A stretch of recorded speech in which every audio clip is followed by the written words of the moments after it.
नमस्कार। आकाशवाणी से विश्व दर्पण के साथ मैं विशाल शर्मा।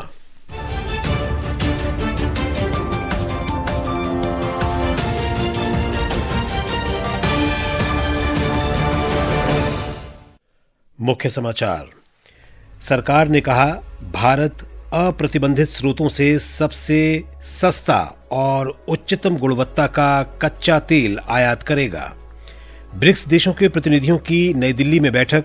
विदेश मंत्री डॉक्टर एस जयशंकर ने ब्रिक्स को अंतर्राष्ट्रीय सहयोग का महत्वपूर्ण मंच बताया। बांग्लादेश में संसदीय चुनाव के लिए कल मतदान।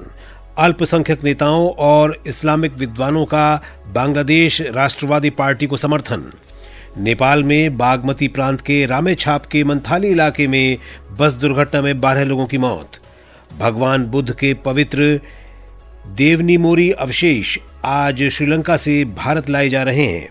और आईसीसी क्रिकेट टी20 विश्व कप में कोलंबो में ग्रुप ए के मुकाबले में पाकिस्तान ने अमेरिका को 32 रन से हराया। अब समाचार विस्तार से। सरकार ने कहा है कि भारत उन देशों से कच्चे तेल का आयात जारी रखेगा जहां ये सस्ता और सर्वोत्तम गुणवत्ता वाला है।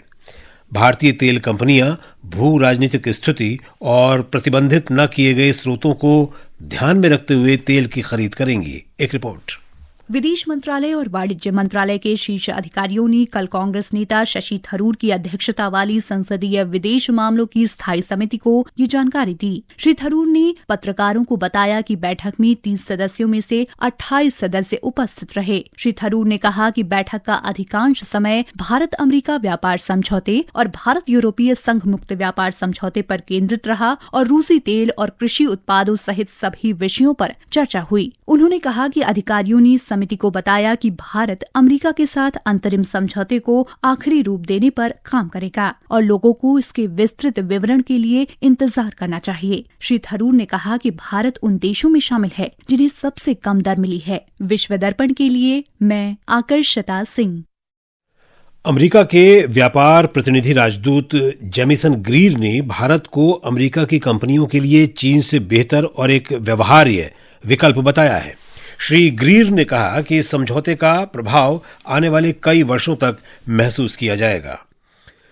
भारतीय कृषि अनुसंधान संस्थान के पूर्व निदेशक अशोक कुमार सिंह ने भारत अमेरिका व्यापार समझौते को भारतीय किसानों के हित में बताया है।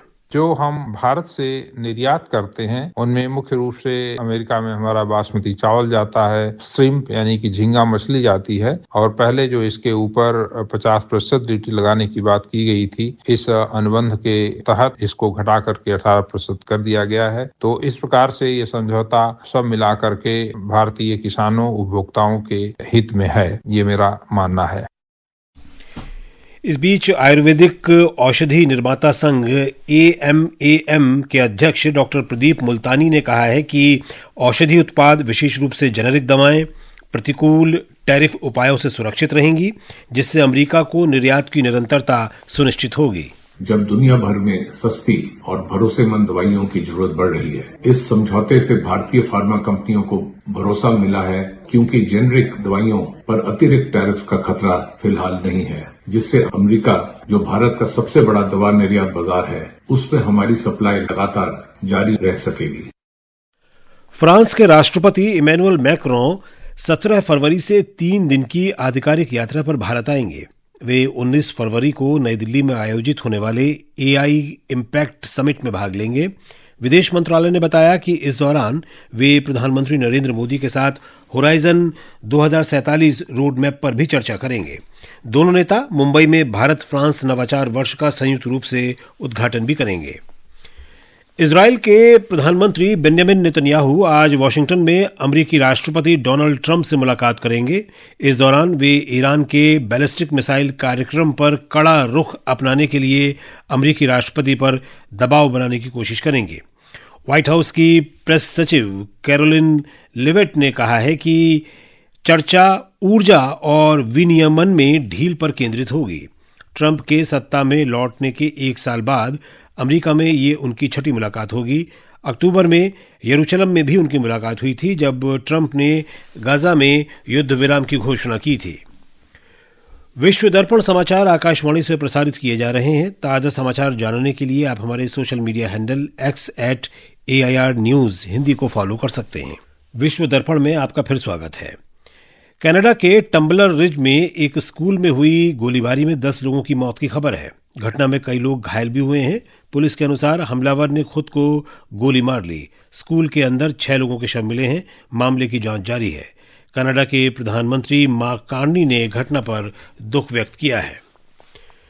विदेश मंत्री डॉक्टर एस जयशंकर ने कल ब्रिक्स 2026 के शेरपाओं और विभिन्न देशों के प्रतिनिधियों के साथ बातचीत की। सोशल मीडिया पोस्ट में डॉक्टर जयशंकर ने कहा कि ब्रिक्स के 20 वर्ष पूरे होने पर यह संगठन अंतर्राष्ट्रीय सहयोग, परामर्श और समन्वय के लिए एक महत्वपूर्ण मंच बनकर उभरा है और अपने जन केंद्रित एजेंडा को आगे बढ़ा रहा है। भारत ने ब्रिटेन और उत्तरी आयरलैंड के साथ सामाजिक सुरक्षा अंशदान से संबंधित एक सामाजिक सुरक्षा समझौते पर हस्ताक्षर किए हैं। विदेश सचिव विक्रम मिस्री और भारत में ब्रिटिश उच्चायुक्त लिंडी कैमरन ने कल नई दिल्ली में समझौते पर हस्ताक्षर किए। मंत्रालय ने कहा है कि इसका उद्देश्य दोनों देशों के उन कर्मचारियों के लिए दोहरे सामाजिक सुरक्षा अंशदान से बचना है जो एक दूसरे के क्षेत्रों में 36 महीने तक की अस्थायी नियुक्ति पर हैं। बांग्लादेश में 13वीं जातीय संसद के चुनाव के लिए कल मतदान होना है। मतदान से पहले चुनावी माहौल और हिंसा की आशंकाओं को लेकर चिंताएं बनी हुई हैं। ढाका से हमारे संवाददाता की रिपोर्ट। जैसे जैसे बांग्लादेश 12 फरवरी को होने वाले 13वें संसदीय चुनाव के लिए मतदान की तैयारी कर रहा है, अल्पसंख्यक नेताओं और इस्लामी विद्वानों ने बांग्लादेश नेशनलिस्ट पार्टी के प्रति समर्थन का संकेत दिया है। यह समर्थन ऐसे समय में सामने आया है जब हिंसा और चुनावी माहौल को लेकर चिंता बढ़ रही है। इस बीच कई इस्लामी समूहों के नेताओं ने मतदाताओं से बीएनपी के चुनाव चिन्ह धान की बालिया के पक्ष में वोट देने की अपील की। उनका कहना था कि बीएनपी एक सुरक्षित और समावेशी बांग्लादेश का प्रतिनिधित्व करती है। मतदान 12 फरवरी को सुबह 7:30 बजे से दोपहर 4:30 बजे तक होगा। हालांकि प्रतिद्वंदी दलों के कार्यकर्ताओं के बीच झड़पों और मतदाता डराने के आरोपों ने चुनाव के शांतिपूर्ण और निष्पक्ष होने को लेकर नए सवाल खड़े कर दिए हैं। नवल सिंह परमार, आकाशवाणी समाचार, ढाका। अल्बानिया में सरकार विरोधी प्रदर्शनकारियों की मध्य तिराना में पुलिस के साथ झड़पें हुई हैं। प्रदर्शनकारी कथित भ्रष्टाचार के आरोपों पर उप प्रधानमंत्री के इस्तीफे की मांग को लेकर इकट्ठा हुए थे। पुलिस ने बताया कि 16 प्रदर्शनकारियों को जलने और अन्य चोटों के कारण अस्पताल में भर्ती कराया गया है। 13 प्रदर्शनकारियों को गिरफ्तार भी किया गया है। सोमालिया की राजधानी मोगादिशु के हवाई अड्डे पर एक यात्री विमान तकनीकी खराबी के कारण आपात लैंडिंग के दौरान रनवे से फिसलकर समुद्र तट पर जा गिरा। इस घटना में किसी के हताहत होने की जानकारी नहीं है। एक अधिकारी ने बताया कि विमान से यात्रियों को निकालने के लिए अभियान जारी है। प्रशांत महासागर में आज रिक्टर स्केल पर 6 तीव्रता का भूकंप महसूस किया गया। अमेरिका के राष्ट्रीय भूकंप विज्ञान केंद्र के अनुसार भूकंप 515 किलोमीटर की गहराई पर था। म्यांमार और बांग्लादेश जैसे क्षेत्रों में भी भूकंप के झटके महसूस किए गए। भगवान बुद्ध के पवित्र देवनीमोरी अवशेष कोलंबो के पूजनीय गंगा रामाया मंदिर में एक सप्ताह तक चले सार्वजनिक प्रदर्शन के बाद आज भारत लाए जा रहे हैं। ये पवित्र अवशेष मध्य प्रदेश के राज्यपाल मंगूभाई पटेल और अरुणाचल प्रदेश के उप मुख्यमंत्री चोवना मीन के नेतृत्व में एक उच्च स्तरीय भारतीय प्रतिनिधिमंडल के साथ वरिष्ठ बौद्ध भिक्षुओं और अधिकारियों द्वारा वापस लाए जाएंगे। नेपाल में कल बागमती प्रांत के रामेछाप के मंथाली के पास एक बस दुर्घटना में 12 लोगों की मौत हो गई और 8 लोग घायल हो गए। बस काठमांडू से ओखलढुंगा जाते समय तमाकोशी नदी में गिर गई। आईसीसी क्रिकेट T20 विश्व कप में कोलंबो में ग्रुप ए के मुकाबले में पाकिस्तान ने अमेरिका को 32 रन से हरा दिया है। और अब अंत में मुख्य समाचार एक बार फिर। सरकार ने कहा, भारत अप्रतिबंधित स्रोतों से सबसे सस्ता और सर्वोत्तम गुणवत्ता का कच्चा तेल आयात करेगा। ब्रिक्स देशों के प्रतिनिधियों की नई दिल्ली में बैठक। विदेश मंत्री डॉक्टर एस जयशंकर ने ब्रिक्स को अंतर्राष्ट्रीय सहयोग का महत्वपूर्ण मंच बताया।